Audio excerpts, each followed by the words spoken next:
Okay, I have to say a huge thanks to you and that this podcast exists because of you. And the Mental Fitness Blueprint is the most personal thing I've ever created, so it felt right to offer it here first to all of you. The first 50 founding members will shape what this becomes. So if you want to be part of the first 50, details are in the show notes or at mchampagne.com. Michelle, who are you? Oh, that's a big question. Today? Today, exactly. Today. Well said. Yeah. I'm I work as a medium. I'm the child of Irish immigrant and a mom and hopefully a good friend. Mm. And I also happen to be, a person who speaks to the dead for a living. Just as an aside. Yeah, I love it. I love and it. it's funny because it's it's that part of me is who I am. We talk about the human doing and the human being, but when it's with you constantly, like an artist is always an artist, Yeah. a medium's always medium. You can't turn it on or off. So that's who I am. I can't relate to the medium side of things, even though we've, just for listeners, for context, we've had many chats together and Michelle has been, first and foremost, as you said, I think in the answer, I believe, and I feel you've been a great friend first and Mm. foremost, but then we've also, done work together and you've really helped me in low times, high times, everything in between, and just connecting to these beautiful energies. And I Well, it's resonate when my you pleasure. say, yeah, thank you. I resonate with the line where you say, like, the who am I piece with being a medium and the example of a creative as well is I feel that in myself. And Mhm. you've helped me, I think, get closer and closer to that actually is who I am, even though I kinda mask it as some sort of business operator. I think that's just the mechanics of it, Yeah. but when I'm really flowing in a journaling moment, I most identify with, or as an artist in a way, which still feel like even as I say that to you feels like, "Who are you to say that?" kinda thing, That's but your it's still timing's yeah, yeah. Your it still timing's feels interesting. Earlier on today, sorry for interrupting you. no. Earlier on today, I ordered a book called The Anxiety of Influence. Mm, And it's all about poetic anxiety. The idea that artistry itself is never really original, that everything that yeah, you could imagine has already happened. But that's yeah, not the point of any of it. yeah, If anything, if everything has already been said, then why not say it with your own twist, right? exactly. But and then I Yeah. think and this is where I think it all kind of dovetails together, but the more that you, I think, get more tuned with yourself, and then as well, and this is where you've helped a lot, like, just however that shows up for you, but, like, those inner knowings, those little intuitive signs, like, I mean, let's just say it, just messages from those who love us and those who are guiding us, like, I feel like this year for me in particular has been the most impactful year, yes, business-wise, but more so from tapping into just feeling like I'm in this other realm of possibility and support, and then Yeah, that starts to come through in whatever you're doing, I if, as you do that kind of work, right? absolutely. I think there's a beautiful balance in knowing the big picture, but living here in the Mm, functioning side of things. There's very few things more annoying than somebody saying, I'm an empath, therefore I cannot visit you in the hospital. I'm too porous to the energy. There's yeah, something very, the whole toxic positive and the spiritual bypassing that happens. Um, when I have to do things like that socially, I prepare and I recover, but you have to show up. You do. yeah, Unless, of course, you're in a trauma state. yeah, Because let's face it, when you're in a trauma state, you're in a trauma state. If you hit your knee on a table, you don't go to the table to see how it's doing. You go to your knee. So there is, yeah, we have to self-care, but I think that big picture spiritual element of being a part of source, being a part of something bigger than ourselves it can be very empowering in the smaller parts of our lives. And the real parts of our lives, like paying bills, connecting to people, having Yeah. difficult conversations. Yeah. It's I mean, I shouldn't be surprised at this point with you. I mean, 'cause I literally asked this question. You know a little bit of backstory in the book that I'm working on, and people in the show probably are getting a little bit of a glimpse of just how I'm having these conversations, right, from with ancient teachers. And one of the questions I asked this week was around this idea of like how much of the world that we're living are we co-creating or is just predestined? And That's a big question. it was a big question, and, I mean, Maya Angelou came through, there was a samurai that popped in as well, and Rumi had some beautiful things to say, but they all kind of came in at it from, like anything, it's both, Yeah. and, you know, just I feel like you could say that for almost everything at this point, like, because but we want to be binary on everything, but it Yeah. often is both, and it was just Yeah. a beautiful reframe or another perspective or way to look at just the situation that, yes, of course, like, I think was it Rumi that said this? I think it was Rumi, where it's like, you can look at the a river flowing to the ocean. I mean, the path is or the end goal or the story, the predestined part is the ocean, but there's Yeah. many different ways that that river can flow, and if you throw a rock in there and kinda redirect it, it's still going to go to the ocean at one point. It's just I guess the lesson is as you're navigating that journey, it's up to us to decide how we want to show up in those moments Yeah. when the rock is thrown into the path, Yeah. and that's where I mean, where we have a lot of challenge typically, right?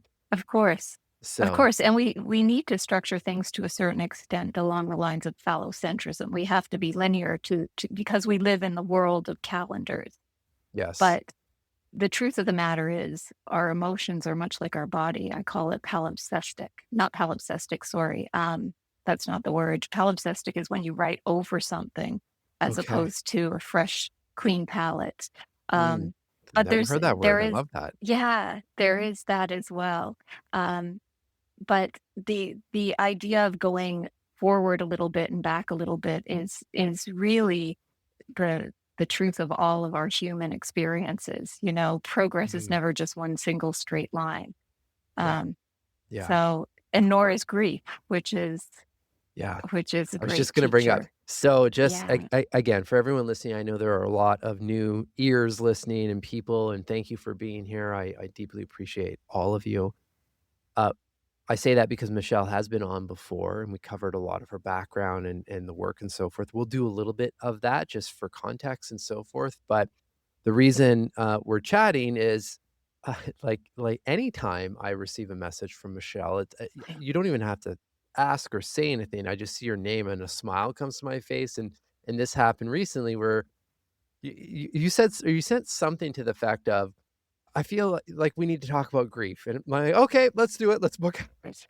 Like, there's not that many people where there wouldn't be follow-up com or questions, but with you, I mean, Michelle, you're just first of all, you're just such a gift to this planet and this physical world that we're living in that like, look, we literally just started the conversation and are flowing already that, uh, I had to obviously have you on and chat about the topic. But before we go into that, why don't Mhm. you share a little bit about maybe 2 questions. What is it that you do and why do you do it? So I am a medium and guide, and the mediumship is the connection to people who have crossed over, and what they offer is what I refer to as proof of love. Mm, And proof of love are the neat little details that only the client and their deceased loved ones know. So funny little details that I shouldn't know about, you know. yeah, Um, the other side of the work is the guided work, and I'm not a therapist. I'm not a coach, but I feel almost as if I get to sit in counsel with the higher self of the client that I am blessed enough to know. I can And attest to s- that. and Yes, then and am I allowed to swear on your of podcast? Can course. I use okay. Yeah. I call it spiritual bitch slapping. because it's a game. We get so into our ego and so into the process and so into the linearity of it all. Um, you know, it's it's easy to get lost in the details of life and to forget the love behind it. And Yeah. so I get to sit in that space of a person's potential, Mm. and then I get to tell them how they're failing it. Yes, but you know what? Like, we're laughing, and as soon as you said spiritual bitch slapping, I mean, of course, I laughed, and I'm sure everyone kind of smirked as well. But there is, and maybe this is your vibe and energy towards it, but there is something that's really comforting and refreshing when you have a little bit of the lightness of the humor that comes through, Oh, and yeah. I know I've had that several times with sessions, and, like, even and again, like, there's these proofs of love, but proofs of there's been many times where you've shared something, from my dad who has passed, and, like, that is and it's, like, it's hilarious, and, like, it's totally him kinda thing, and like, if you think of that, and this maybe it links well to the topic of grief, like, it doesn't always have to be so heavy. I feel like That's when right. you just hear the word grief or grieving, Mhm. it's with this, real heaviness to it, which I get, but it doesn't Yeah. always have to be like that. No, it doesn't, and I think what helps is, um, community and conversation, and that was the inspiration. I know Anderson Cooper's doing beautiful work on grief right now. There's a lot of really Okay.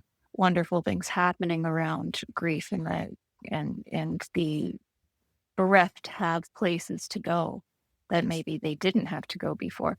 Um, there are some losses that are unspeakable, absolutely. I don't wanna diminish that. Of course. But I think even those, to be in some sort of community, to feel seen is such a beautiful healing experience for all of us. You Mhm. know, there's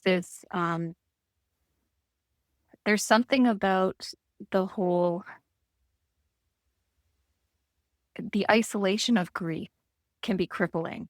But when you sit with a person and you explain to them or you share with them, the first few days after losing somebody I loved, I would finally get a good night's sleep only to wake up feeling like it was a bad dream for a split second. And then the realization of the loss hitting all over again and feeling like I lost them fresh every morning until my Ugh. psyche caught up with it. When people hear that, there's something in it that's like, "Oh, okay, that's normal. That's what's happening." And it's like, "Yes, absolutely." And I'm sure there's a ton of neurology behind this. I'm not a neuroscientist, but I'm sure there is a ton of neurology over it. I've also noticed, uh, I've been doing this for 20 odd years, 23 years actually. And I've noticed it seems to be about 4 years. There's a 4-year cycle where we actually catch up with the new reality, the new normal without them. We're never really the same after a major profound loss, but Yeah. four four cycles around all the anniversaries and all the birthdays and all the Hanukkahs, Christmases, and Yeah. Diwalis, all of it.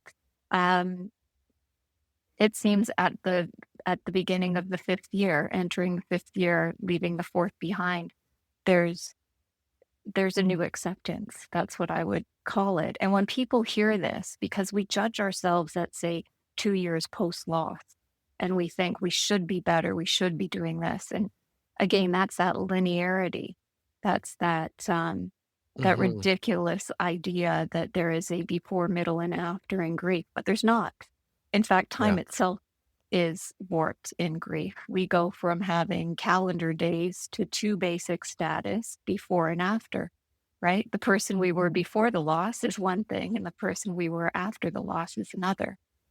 I just got full body goosebumps when you said that because we've had this in our family recently. Unfortunately, my wife's cousin lost her son unexpectedly, Oh, I'm so um, sorry. at 19. And, in speaking with her, more so my wife speaking with her, I mean, that's kind of been the conversation. There was before the date and life after the date. Yeah. And it's all very I mean, it's been I think it's been 6 months, so it's still pretty Right. fresh. It happened a minute ago, right? Yeah, and I Yeah. just like, my heart breaks for the family, and at the same time, like, it's like, what do you I I wanna immediately, like, almost, like, connect her with you in some way, but then there's all these things that run around in your mind of, like, everyone is on their own path, and it takes they have to be ready and so forth, and, of course, you're not trying to, like, push down emotions, like, it's a real thing that happened, And but just even knowing how helpful you've been in my life with, people that have passed and so forth, I don't know, there's just like, even when he passed, as sad as that is, it was around the time that I was really studying near-death experiences and seeing all of this coming up around, like, anyone that's been through that or seen those experiences or watched, someone share their story, it's like this it's nothing but love.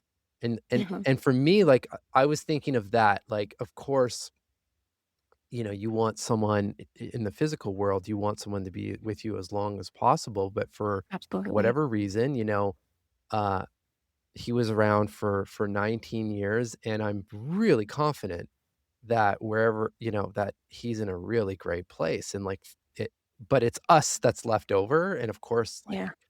his direct family that has to navigate that. So it's like, how do you make sense of all that, Michelle, or how do you help people in those situations? Yeah, you kind of do and you don't, right? Mm, Thankfully, we have the capacity to hold more than one emotion at a time, thankfully. So we are allowed to love them and grieve them. And if anything, loss is the price we pay. Grief is the price we pay for love in this life. And I think that's kind of, oh, and that's well eh, said. yeah, oh, Yeah, I can't take credit. Um, I don't know where I heard it from, but it is true. But yeah, and our body does hold emotion in different places. When you think of grief, you think of the lung, right? mm, And it's like you yeah, breathe differently when you grieve. There's a hardness to the breath. And mhm, what I like thinking is the lungs actually work to keep the heart in place as well.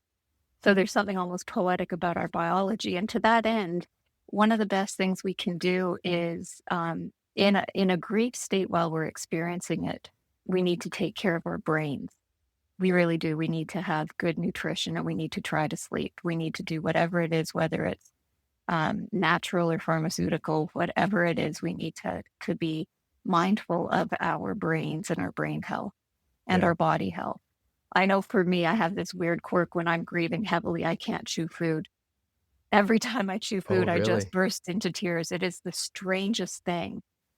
And I know I'm not alone. I've spoken to a few people who, there's nausea and everything as well that comes with grief. People don't expect grief to be so physically painful. They're shocked by that it feels like a flu in your bones. Mm, And so, um, how, to kind of answer that question, how do we help from the outside in? I guess this is where showing up with casseroles comes in and not being well-meaning idiots. And by that, Google etiquette for the bereft. You don't say, "How are you?" because they'll tell you to, F right off. yeah, I'm devastated. I'm barely human. I'd put my life on the line to have them for another day. How do you think I am? That's the answer. But saying, "How are you doing today? Are you hungry? Can I come by with food? Um, do you need to drive anywhere?"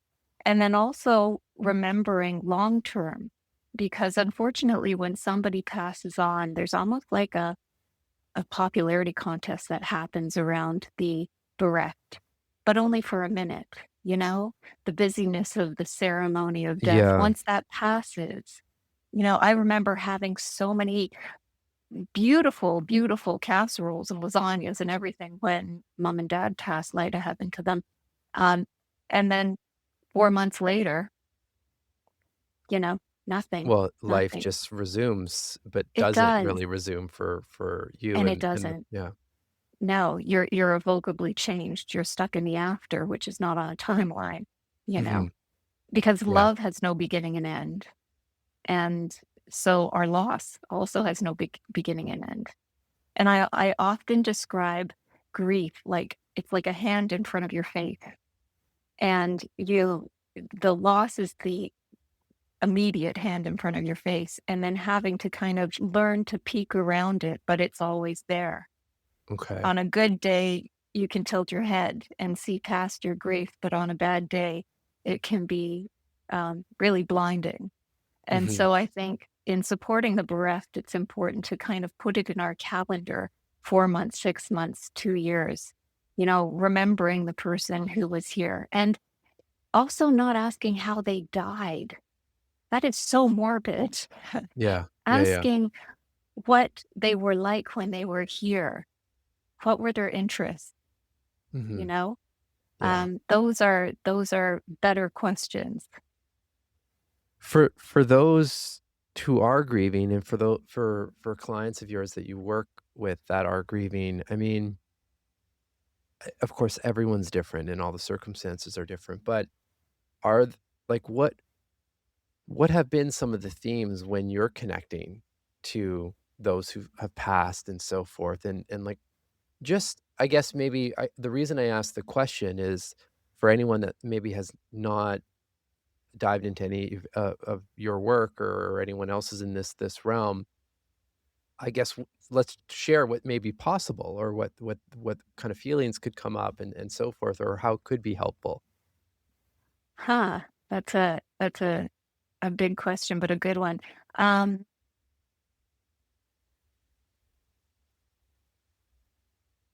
a lot of the times we have what I refer to as, grief anxiety, that panic when we've lost somebody we love. We want to know they're safe, and how can they be safe if they're not here? How can they be safe if their body is no longer alive? You know, Mhm. how is it even possible? And so to receive little nuggets of truth and facts that, again, only they would know and only you would share with them, it makes you wonder, where do we go? And I believe heaven is a vibration, not a place. Yeah, Um, and yeah. it's a vibration I find that is predicated on the kindness and the sincere generosity we practice here. I've said that before, that um, the genuine kindnesses we practice in this world are the currencies of the next. So Mm, if you're egomaniacal and narcissistic here, I've got some bad news. You're going to have laryngitis and you're going to be very watered down over there, which technically feels like hell to a narcissist. A narcissist is an individual who needs to be front and center in all things. And so the justice is that they're irrelevant over there.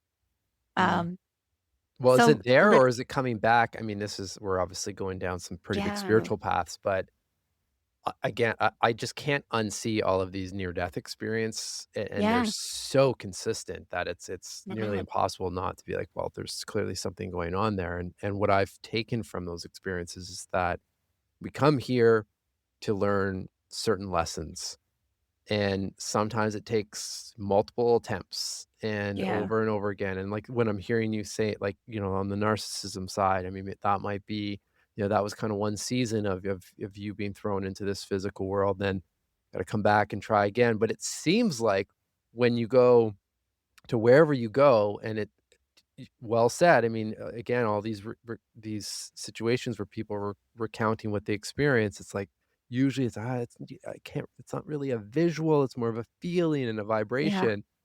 There, it feels it feels beautiful, like, people don't wanna actually leave that place, yeah, right? yeah, Which is also comforting, I think, when someone has left the absolutely, physical world. absolutely. The other big thing I'm huge on is that when you put language to something like spirit, you're dangerously close to creating a dogma, right? Yeah, you're right. And Yeah. that's something I've done a tiny little bit of reading on near death experiences, and what my gut tells me is, yes, it's all very true, but what they're describing is very akin to what I'm describing. And I refer to myself as kind of like a child looking through the keyhole of eternity. describing all of it from a keyhole perspective, and Yeah, so it really is only the front lobby, yeah. and we Well, we we don't have the don't know. language. We don't have the language. I don't think our brain can perceive just how vast it is, Yeah. you know, but I do know that there's a fearlessness on the other side when we are fed. I don't know what that was that fell behind me. Wow, that's if that wasn't a sign. That was interesting. Okay. Do you know what that was? That No. was a heart-shaped rock that just fell. Wow. Wow. Okay. This stuff Everyone happens listen, to you me all take the that time. forever you however you wanna take it, but I'm gonna take that as something. That's It's heaven saying, yeah, yeah, don't watch your even try to words. describe us. Don't try to Yeah, describe us. You know, yeah. I what I was gonna say before the rocks shocked me was, I believe it is the Muslim faith that says if you can contemplate God, it's not God. You know, Oh, there's yeah, such a vastness to whatever God is that we can't humanly contemplate it, and so what we get to do is be in awe. Right? I yeah, think being in awe is a wonderful form of prayer for me. yeah. Well, and just since, there's different we've obviously been speaking about this from the context of someone leaving, the physical world, but there's also just expand that, I mean, I've had a dear friend who spends a lot of time with indigenous, tribes and cultures in the jungle or all around the world, and I'll never forget he shared this one experience, and I think they were just sitting around a fire, and they weren't on any kind of at that time, any kind of plant medicine or anything like that, but they would be around this fire and they're just having, good conversation, and kind of like every night, they would hear this beautiful flute in the Wow. distance, and one night, this this this elder from the tribe comes walking out of the forest, and he says, Have you heard my flute?" And he's like, "Yeah, we were all just talking about it. It's been like every night we've heard this." And one of the people around the fire said, like, where is it?" He's like, "Oh, no, no, no, that's my spirit flute." They're like, "Hold on a second here." Like, we've physically, not just one person, but everyone every night have heard this flute. Yeah. And he said, "No, no, no, it doesn't physically exist. I've been practicing, to whatever." Wow. Again, there's no language to explain that, Yeah. and I just think, like, whenever I think of that story, it just makes me reflect that we know so little, and to your Yeah. point, if we could just, because you could judge that experience just like I'm sure people judge your work as well, but, like, who are we to say that we've got it all figured out? I mean, Yeah. we're it Well, you I know? love when spirit shows up with music. You know, when you were talking about it being a flute, it's like that's so, it's a wind instrument. It's Yeah. kind of perfect for because I'm shocked in my work when I can connect with somebody who's never spoken a word of English. And I describe it as they're playing charades with me, and I get to Oh, try and yeah. play charades with you, you know? Um, and I do believe that music is one of the primary languages that they speak. It's that feeling that music evokes. It's in the feeling space that they really connect to us. Yeah. I love it. I mean, and I think there's grief, of course, which Mm, is something that we all have to go through, and then there's so much there's a lot of heaviness, I think, in the world in general right now, and I'm not I say right absolutely. now, but there's always heaviness, it just we're in But that especially season. now. Yeah. Yeah, and we're Yeah. living it, and for us, that's the reality, and Mhm. there's I guess again, I keep coming back to this level of comfort in a way of connecting with those who have passed or people that mean something to us, I guess, Yeah. right? Yeah. And so I'm curious, Michelle, like, how what are you seeing or feeling when you're having, sessions or conversations with clients? Like, what's that like for you? Oh, that's interesting. Um, well, I sit across from a person either on the phone. I don't do video when I'm because it's distracting, Mhm. but either on the phone or if if they're local and repeat people, I sit with them. And the first thing that happens is I love them. It's wild. It's not a human love. I immediately feel love, and it's a non-judgmental space, and I just slip into it. Um, and then I start feeling a more nuanced love, and it's whoever's coming through. So it might be somebody who's got a sense of humor and a very sibling kind of uh, joking, poking kind of love, or it might be a tender and sweet kind of motherly or fatherly love, or a protective energy of an older sibling. So Mm, I will feel those. And feelings are interesting things because we think feelings happen in our head, but they don't. They happen in our bodies. And so we know the difference between an expansive emotion and a gut wrenching sorrow and a fear instinct, you know? So yeah, I feel all of those things. yeah. Um, Well, and then we and feel as the client or the person you're speaking with, I know there's been many times where you've like, did you just feel that? And it's usually something like we're both having full body kind of goosebumps scenarios yeah, at the yeah, same time when there's a message or something coming through. And I'm like, again, like you can't, you there's no can't make this language for stuff that, up. but you know, you feel it. Yeah, yeah, you do. And I sometimes I'll feel, I was always I pride myself on being very grounded and specific as much as possible. But every now and then I will feel, I call it free tequila drunk, even though I really don't drink anymore. But I Sure. got a free tequila buzz going, and that's Archangel Michael. And Mm, we do have angels around us, whether we believe it or not, we do. And yeah. we have guardians and protectors, and ascended masters and saints are as real as our ancestry, you know? Mm. So I get St. Francis of Assisi showing up all the time, and he kind of gives me, That's my guy. I call them hairgasms. Uh, Okay. Love it. they're just like tingles. Um, And he usually shows up when I'm over functioning or when a client is over functioning. So if I feel this on my head, I'll know that the person sitting in front of me, Mark, Mm. is Yeah. somebody who might take on more responsibility than is humanly reasonable. Mm. And so it's, I call him Frank, St. Francis of Assisi. Frank will remind us that we are only one person and we're to Yeah. do one thing at a time, one moment at a time, you know? Yeah, I mean, that season, that's a good reminder, on this Yeah. side.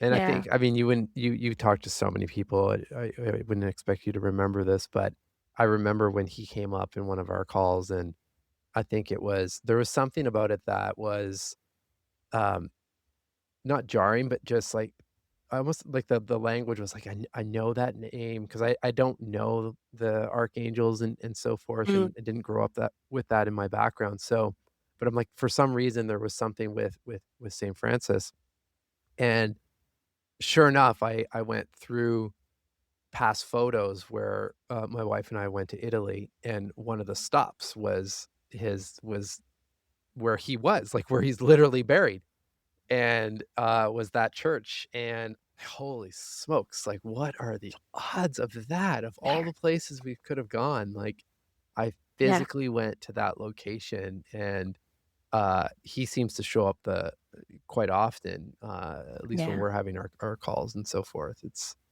Yeah. It just again, like, it just makes me smile, and it feels like a big, warm spiritual hug. It is. Absolutely, it is.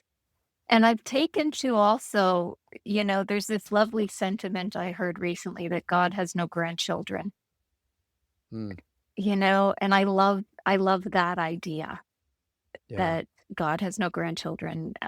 It's not a hierarchical thing. Even okay. to the extent where we used to talk about old souls and new souls, and I kind of now believe, no, no, soul is source. There's no beginning or end. We all belong to that same vibration of love. Um, some of us just happen to have maybe more dense experiences, and Yeah. to dismantle more of the things that I've found a little irksome in the journey of being a medium. Um, the idea that somebody has co-created a situation, I find that very problematic because there are people who don't deserve the losses and the troubles that they have experienced. Yeah. So it's a much more complicated, dense system than, I've been in it for 20 odd years and I still, if I were to say I understand it, I'd be lying. I Sure. can just sit back and observe it and try my best to articulate it and in a way that allows people to understand that they aren't alone in their grief. Yeah. Yeah. That's well, I wanted to kinda come back to grief and just is there anything else on that topic that, Oh my you would gosh, love there's to so speak much. about or that I didn't ask you about? Yeah. There's so much. There's the different, I want to call them different flavors of grief. Okay. Grief is not linear, grief is not singular. So you can have, there's good grief, which is what I get to experience with my mom and dad, light of heaven to them. I have no major scar tissue from them, but not everybody has that. There's people who have um, complicated grief, Mhm. uh, where because we can hold more than one emotion at a time, often the people who harm us when they leave, we're left with this idea of love, and we feel guilty if we speak of them in a way that is actually quite realistic. So there's that, and there's complex grief as well, where um, if you're a caregiver to one parent after losing another parent, you don't feel like you can process grief until the second parent is taken care of. There's so many different layers and levels of grief that we experience. It's not a one size fits all situation.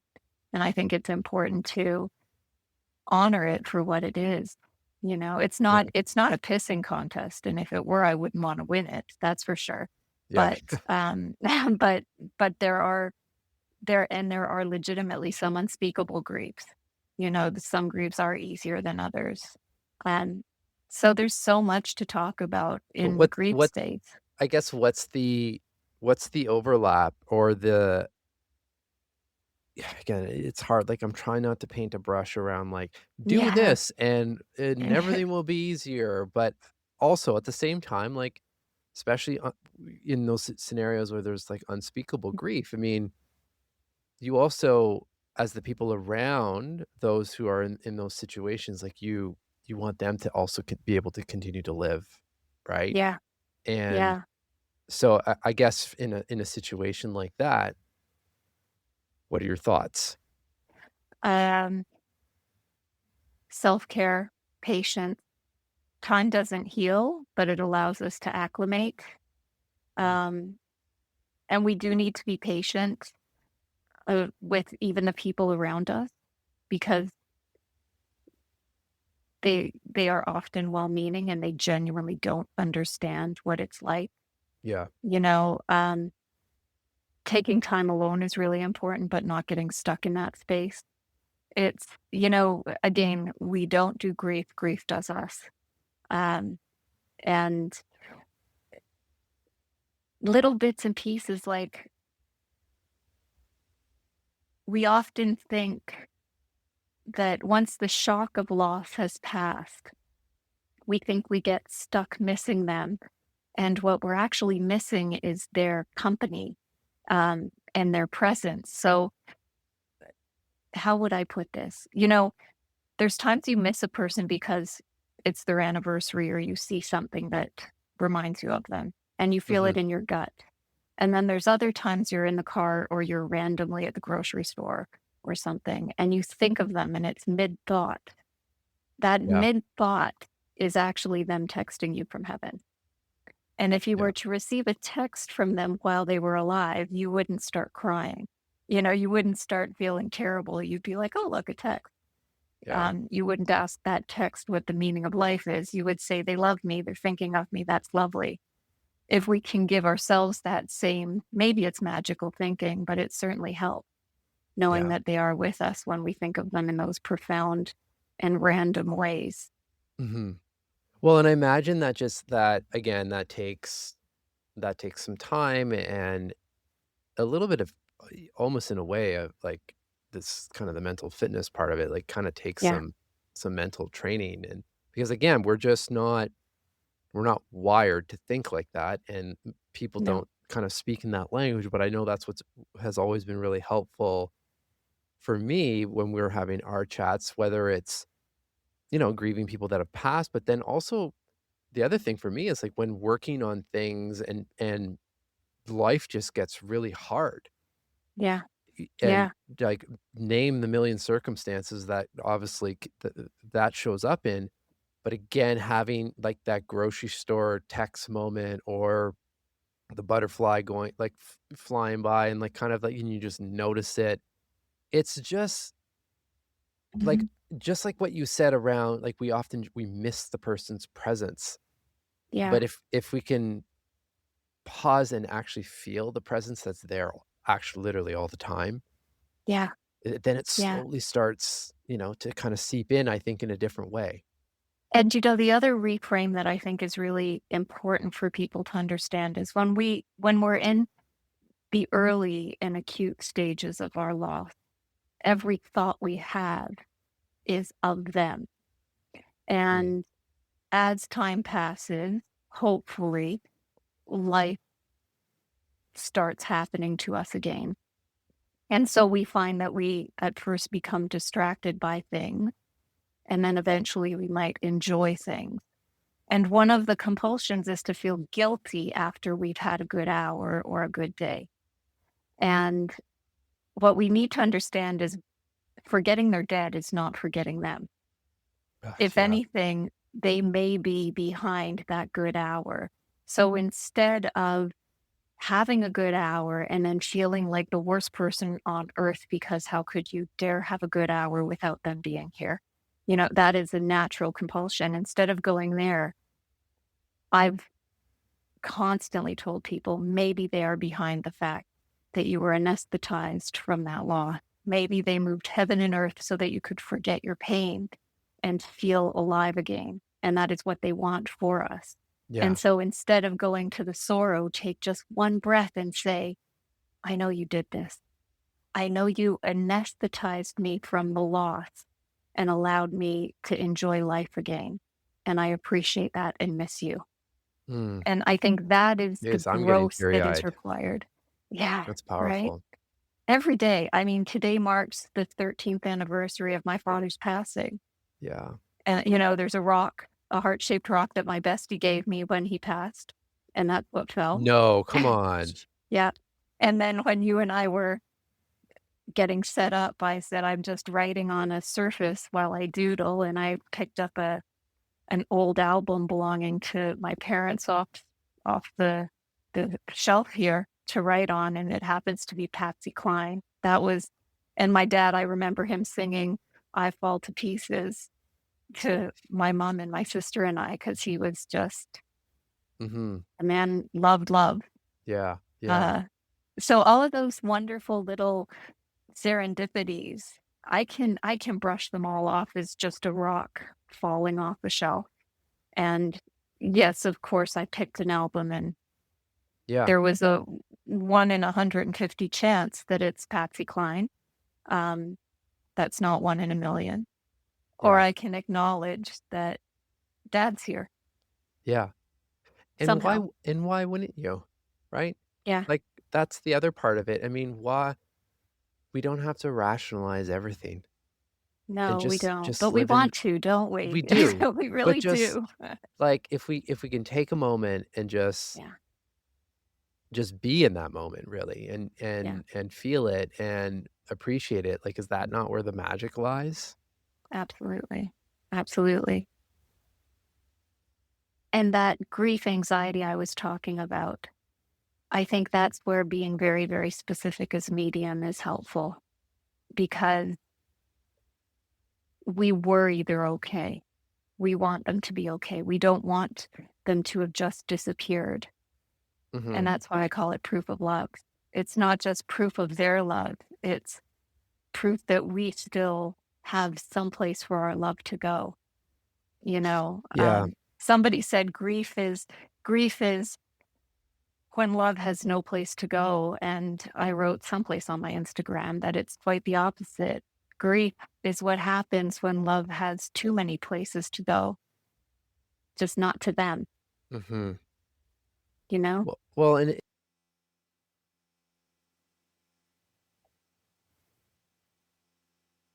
is often, like, worrying about the person that has left. I imagine it's probably the flip side of that is very true. Like, the person that's left is probably, obviously, doing everything possible, like, doesn't want that person hurting Yeah. and worrying and so forth. Like, it's like you're both trying to do the same thing Yeah. in a So way. the wonderful thing is,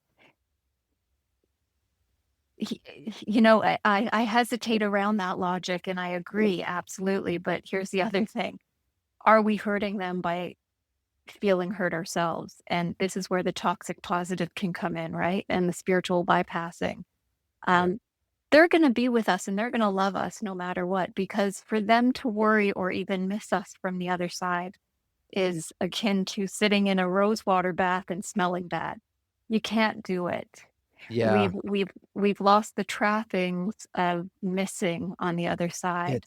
Yeah. So absolutely, they do want that for us, as anybody would. But if you if you're a good friend to a person and they come to you delighted with something, of course you'll be delighted. But if they come to you hurt, you will be there for that as well. If anything, you should Mhm. be there more for that. So yes, they absolutely want us to be joyous and happy and well, but Yeah. they're not gonna judge us if we feel like a bag of crap, because that's Totally. an Well, appropriate thing. and then even as you were saying that, then for me, like, my memory was jogged. Again, I other than working with you and well, it's really just working with you where I've kinda have this higher connection, and then I think a lot of the work that I'm doing on the book as well is providing that access.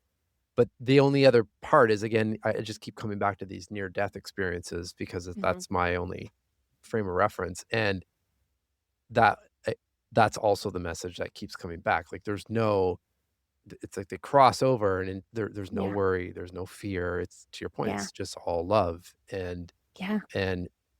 and what so many people have described that as, like, again, there's no words. It's like, take the most joyful experience you've ever had in your physical life and times that by 1,000. Like, there's no so to your point, like, it's not, at least from what we know, it's not a them worrying about us is not, it doesn't seem to make sense. Of course, they want us Yeah, to be well, but they're not, I guess I should say they're not feeling that worry.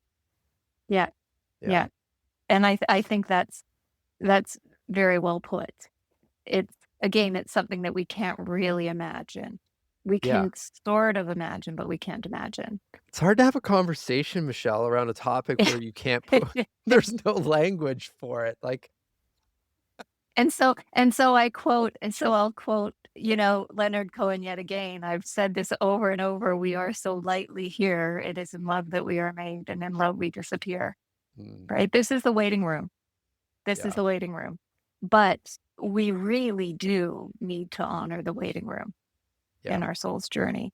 And it's even ironic calling it, or it's inaccurate to call it a waiting room because funny enough, the soul doesn't have a time frame.